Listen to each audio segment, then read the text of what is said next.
Avez-vous déjà ressenti que votre vie avait besoin d'une pause, que votre cœur cherchait des réponses, mais sans savoir par où commencer? Chemin de la foi, découverte sur le chemin de l'âme, n'est pas seulement un livre, c'est un voyage, une histoire vraie de dépassement, de foi et de transformation qui vous inspirera à franchir la prochaine étape de votre vie. Découvrez comment les défis peuvent se transformer en leçons et comment chaque instant peut devenir une opportunité de se reconnecter à l'essentiel. Ce livre s'adresse à ceux qui cherchent plus que des histoires. Ils cherchent un but, une inspiration, une rencontre avec eux-mêmes. Disponible exclusivement sur Amazon. Lien dans la description de la vidéo. Commencez dès aujourd'hui votre voyage de transformation. Chemin de la foi. Découverte sur le chemin de l'âme. Qu'attendez-vous?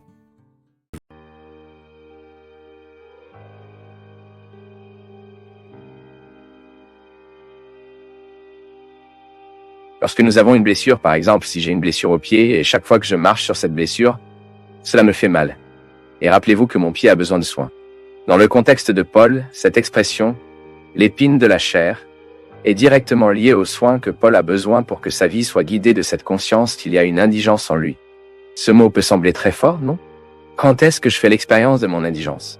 Quand j'expérimente que je suis fragile, que je suis limité, que je ne peux pas tout. En fait, ce concept d'indigence est très intéressant dans l'anthropologie théologique, parce que nous sommes et vivons et souffrons d'une indigence originale. Je suis faible. C'est Paul qui va dire « je fais pas le bien que je veux », car je ne peux pas toujours venir à l'action que ma tête sait que c'est le meilleur. L'épine de la chair est directement liée à la conscience de Paul de son indigence. Je ne peux pas me remplir de gloire. Je ne peux pas être arrogant. Je ne peux pas me gérer comme m'interpréter comme si j'étais prêt. Donc, tout cela se souvient à Paul. Et Sao Paulo, ce mot de lui est directement associé à plusieurs autres expressions. Quand il parle également que le don du Christ, le salut que Christ nous offre est un trésor dans les pots d'argile. Vous voyez, ce qui est dans le vase en argile est trop précieux, mais l'emballage qui entoure ce qui est trop précieux est fragile. Vous devez donc être prudent. Ce n'est pas un défaut d'avoir le vase en argile. Le trésor est toujours au trésor, car il est dans le vase de boue. Maintenant, celui qui transporte le vase de boue doit savoir que ce vase a besoin de soins. Il a besoin de faire attention à ne pas se casser. Pensez simplement à ce qui vous rend faible. Vous savez très bien, nous avons l'ancienne expression, non? Je sais où ma chaussure sert. Je sais où se trouve la pierre. Donc, pour moi de vivre avec cette pierre à l'intérieur de ma chaussure, je me redressais. Je découvre un moyen de vivre avec cette pierre. Je n'ai aucun moyen de retirer la pierre de la chaussure. Mais je m'adapte et je vis avec lui pour commencer à gérer le mal que cela me provoque. Cette épine dans la chair est cette faiblesse que nous apprenons à faire face. Et c'est pourquoi la vie de la sainteté, mon peuple, est directement associée à tant que nous pouvons gérer cette faiblesse. Ce n'est pas un mathématicien, non?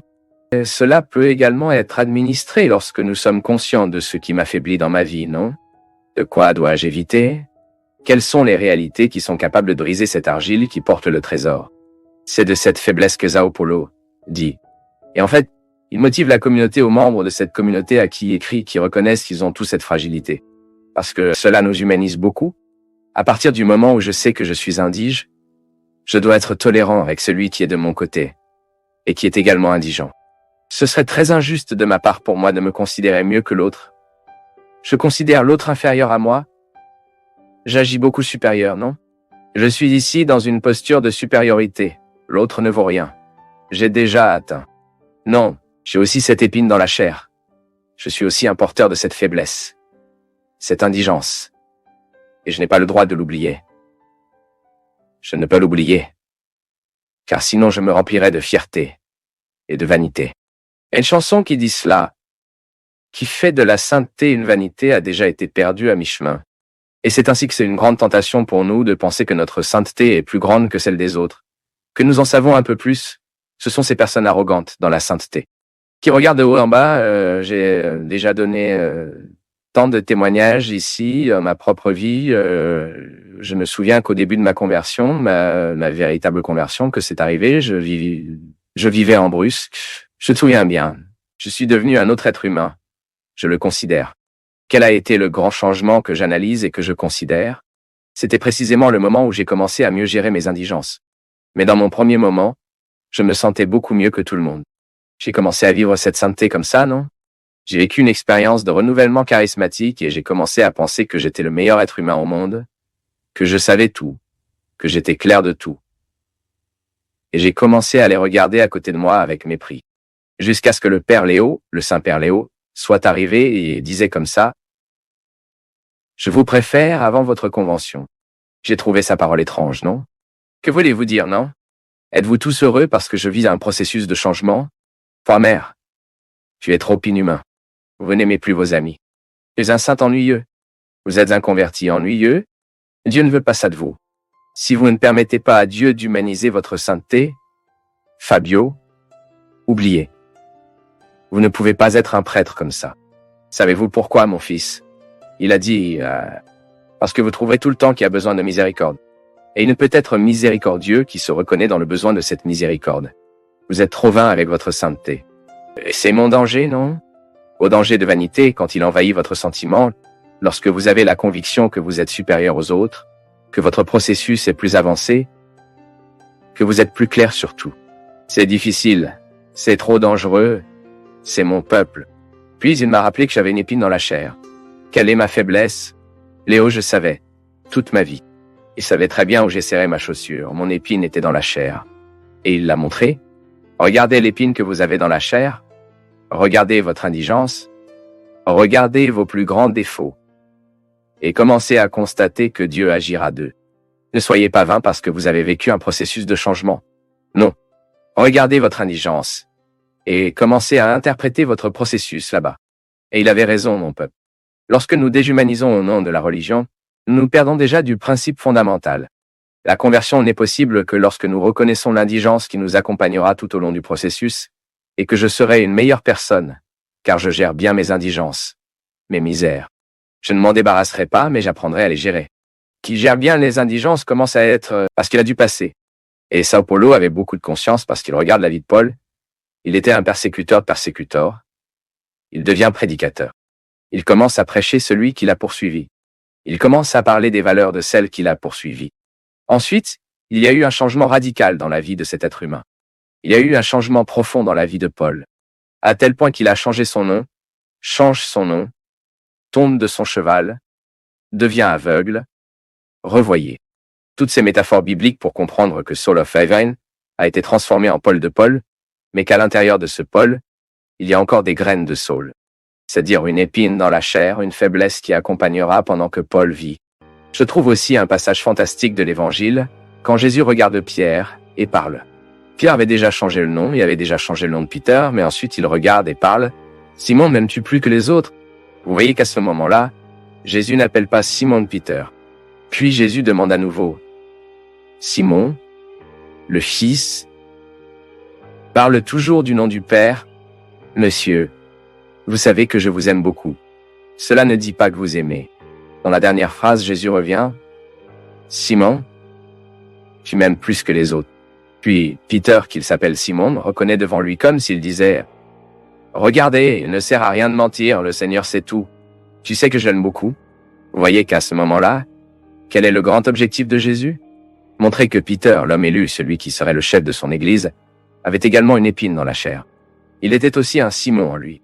Il a apporté la vieille histoire qui devait être administrée. Il n'y avait aucun moyen qu'il puisse se débarrasser du vieil homme. Le vieil homme est là.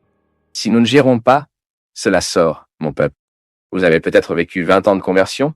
Si vous ne gérez pas bien, le vieil homme, il prend à nouveau soin de vous. Et est impressionnant. Aussi belle que votre expérience avec Jésus était belle, c'est pourquoi Jésus a dit, c'est pourquoi Jésus a prévenu. Méfiez-vous de la religion des apparences, car ce qui fera vraiment une différence, c'est ce qui a été transformé en votre cœur. Et le mot nous dit, tout cela pour nous rappeler que nous sommes dans le processus, et que parce que nous sommes conscients que nous sommes dans le processus, j'ai une épine dans la chair. Vous avez le vôtre. Christian a le sien. Et nous vivons en gérant ces épines, ces faiblesses, cette indigence. Car sans elle, nous ne pouvons pas être humains. Je vis un processus de conversion, mais je ne pars pas être humain. Mes misères sont toujours en moi. Mais j'ai une façon de gérer ces misères car je permets à Dieu d'entrer dans ma vie. Je prends conscience de qui je suis. Je prends conscience de la façon dont je peux mal. Je suis conscient de la gravité que je peux être avec d'autres personnes. À quel point je peux commettre des choses terribles. Le vrai saint est celui qui gère bien un vieil homme. C'est celui qui est conscient de l'épine de la chair, qui est dans la chair, mais qui gère bien, ne permet pas au mal de l'emporter, ne permet pas à l'indigence de prévaloir.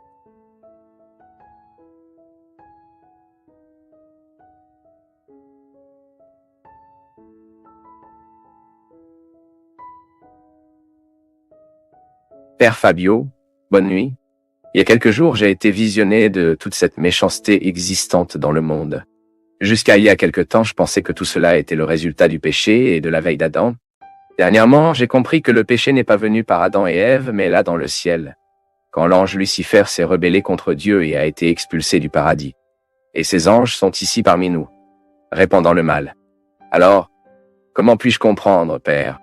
Dieu était-il qui a fait une erreur?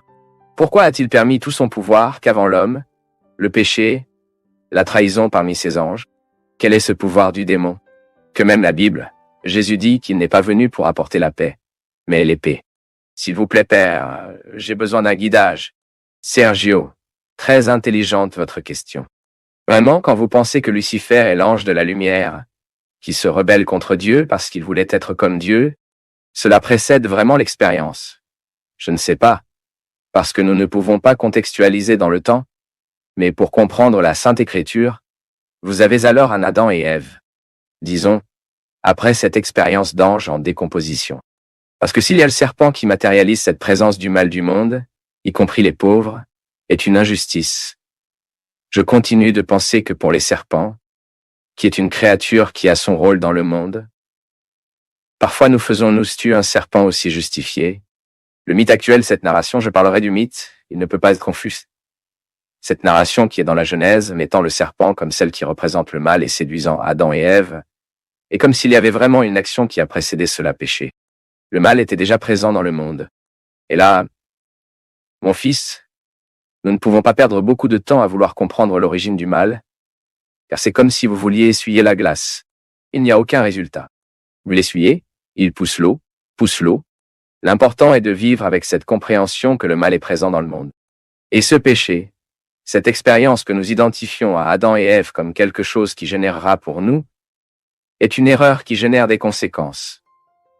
Est une erreur qui génère un héritage. C'est-à-dire que je suis marqué par le péché parce que je suis un enfant d'Adam. Tout cela est résolu en ce moment que le Christ assume ce péché et le rachète à travers le mystère de l'incarnation. Sa mort. Sa résurrection.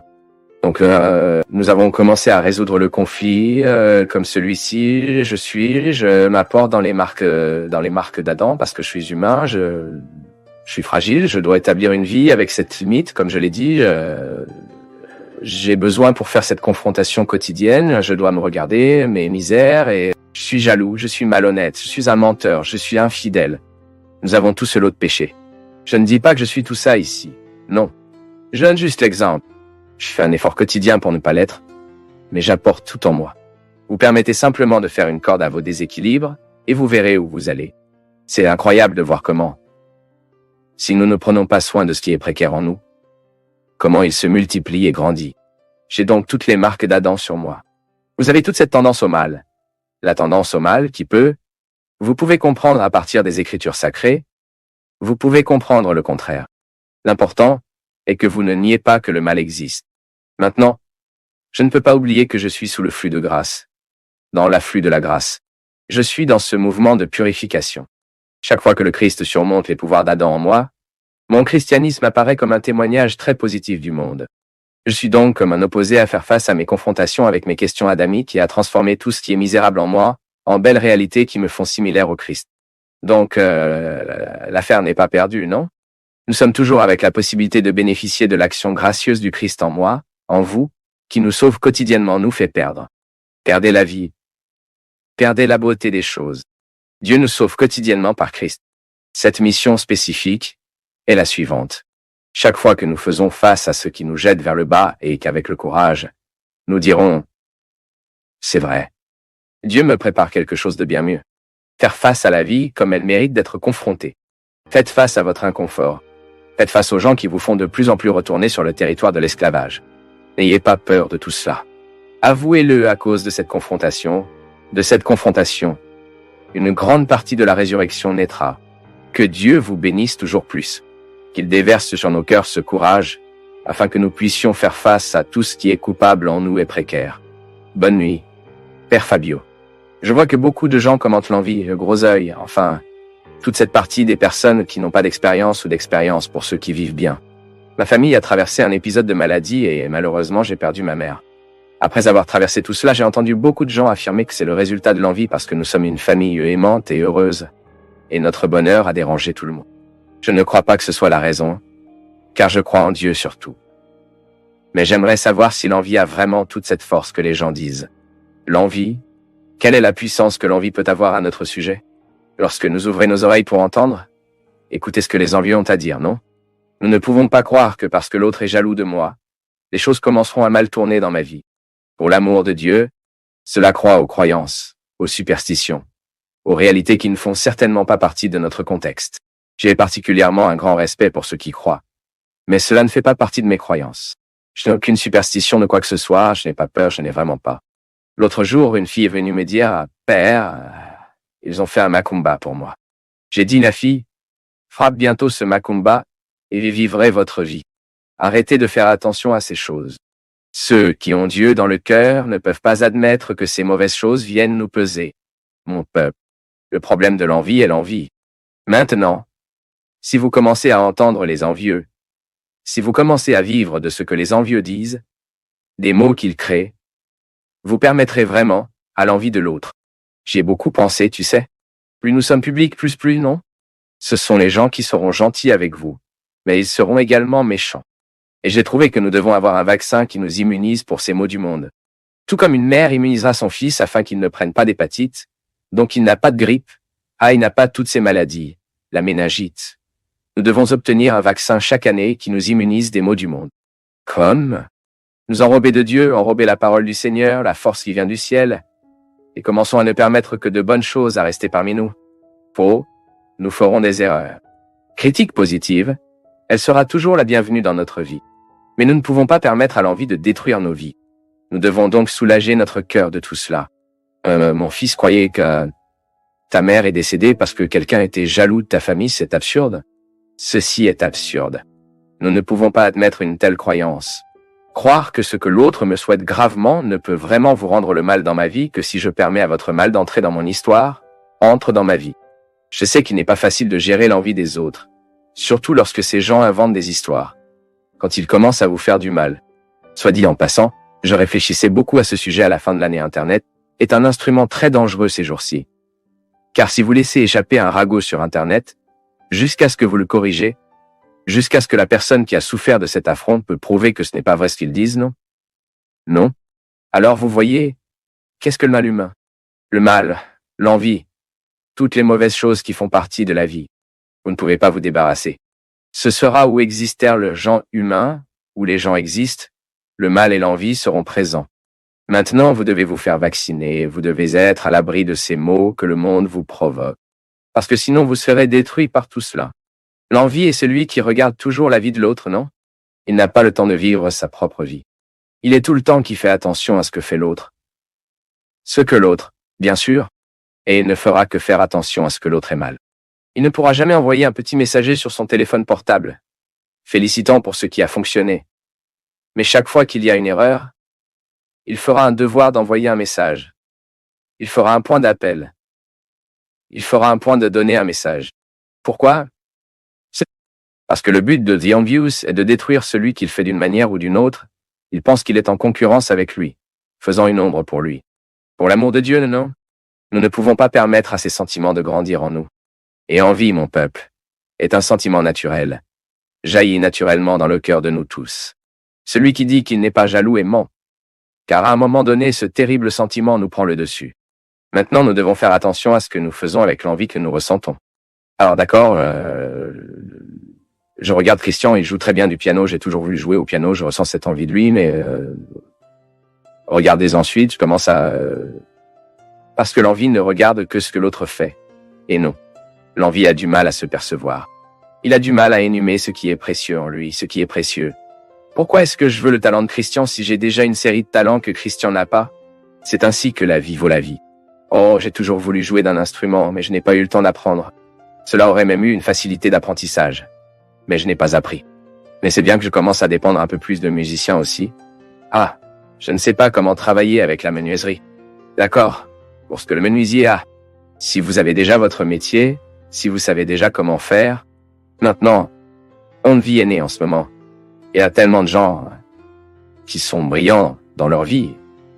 Et ensuite, après tout, ils commencent à tout jeter, leurs pieds par leurs mains.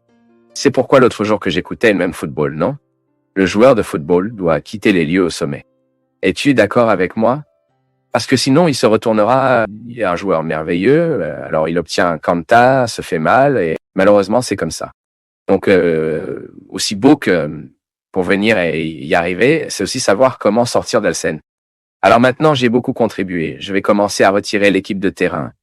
Il est temps de me recueillir. Je laisserai les autres qui sont plus jeunes, qui font ce qu'ils font. La parole de celle qui savait sortir de la scène, elle aura toujours l'autorité tant qu'elle n'est pas plongée dans un contexte d'envie et de mauvaise réalité.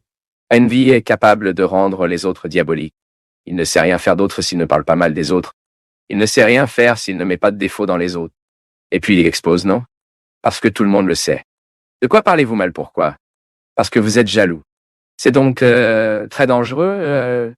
Mais mon fils, nous ne pouvons jamais croire que cette envie est capable de provoquer ces catastrophes, tous ces malheurs. Sinon nous saurons croire à la superstition. Ce que nous devons neutraliser l'envie, d'abord, c'est en nous. L'envie jettera vos barbes, donc vous trouverez un moyen de créer une immunité. Protégez-vous de ces lances que The Envious vous jette en vous.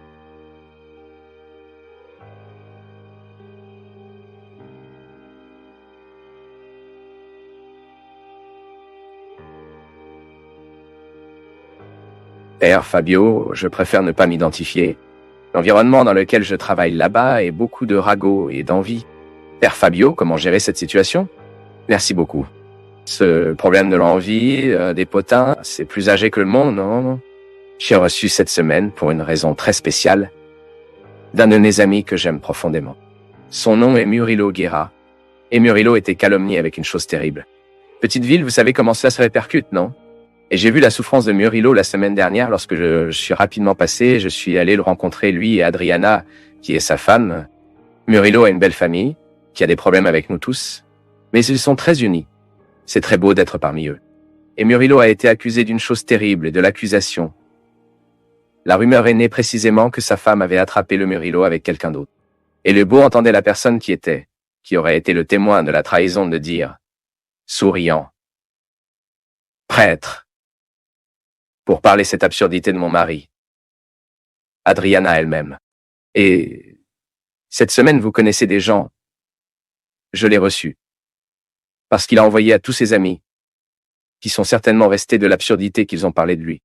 Et puis il m'a également envoyé un email appelé « En troisième filtre ». C'est une histoire très simple. Ils disent qu'Aristote a reçu une fois un ami qui a dit comme ça, son ami est arrivé pour Aristote et a dit « Oh, toi, vous ne savez pas ce que j'ai entendu parler de votre ami. » Puis Aristote a dit comme ça. Attendez avant de me dire. Faisons un exercice. Vous ne me le direz qu'après avoir passé vos informations de 3 filtres. D'accord, a dit son ami. Premier filtre, le filtre de vérité. Qu'est-ce que vous allez parler de mon ami? Êtes-vous sûr que c'est vrai? Et il l'a dit non.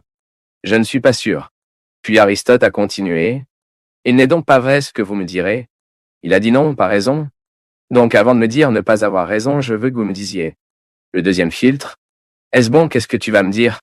Il a dit non, ce n'est pas bon. C'est vrai. Vous ne savez pas si c'est vrai que ce n'est pas une bonne chose. Et pourtant vous me direz. Mais attendez. Avant de me dire, je veux que vous passiez par un troisième filtre. Est-ce utile pour ma vie? Que vas-tu dire de mon ami?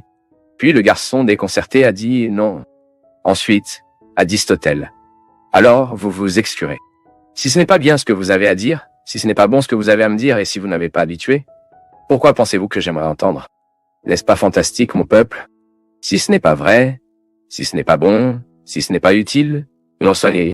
En fait, chaque fois qu'une personne encourage à nous dire des ragots, elle considère déjà que nous sommes quelque chose, nous acceptons toute conversation. Le plus beau, vous savez, est que dans toute cette histoire, lorsque Petropolis a bouclé avec les ragots et l'absurdité qu'il disait de Moello et Ruska, un célèbre coiffeur là-bas à Petropolis, c'était la personne qui a eu le courage de sortir de son salon, d'entrer dans la chambre de mon ami et de lui dire « Murillo, regardant dans les yeux, disent cela, et celle de vous, je ne pense pas que ce soit juste. » Alors que toute la ville a commenté la petite bouche, non? Faire ça, non? Sans passer par le troisième filtre. Une nouvelle née, mon peuple. Je suis désolé. De la tête certainement d'une personne malheureuse et frustrée, qui ne peut pas vivre avec le succès de l'autre, qui ne peut pas supporter la réalisation et le bonheur des autres, car généralement les potins sont comme ça. La jalousie, les ragots, il est né de gens qu'il est « je ne peux pas être heureux ». Et parce qu'il n'est pas en mesure d'être heureux, il ne supporte pas le bonheur de celui qui est. Viruska, dans ce geste de solidarité chrétienne démontrant un humour rare, ces jours-ci a brisé le pouvoir des ragots. C'est quand nous briserons le pouvoir des ragots comme il l'a fait à l'intérieur de mon salon. Rien sur le sujet n'est comment nous briserons la puissance des potins lorsque vous commencez à établir les 3 filtres pour pouvoir entendre ce que les gens ont là-bas. Votre oreille n'est pas des ordures pour écouter quoi que ce soit. Votre oreille n'est pas un territoire vacant pour que l'autre vienne juger ses ordures. Et les ragots, mon peuple, avec tout le respect que je vous dois, et des ordures. Tournez et bougez. Veine.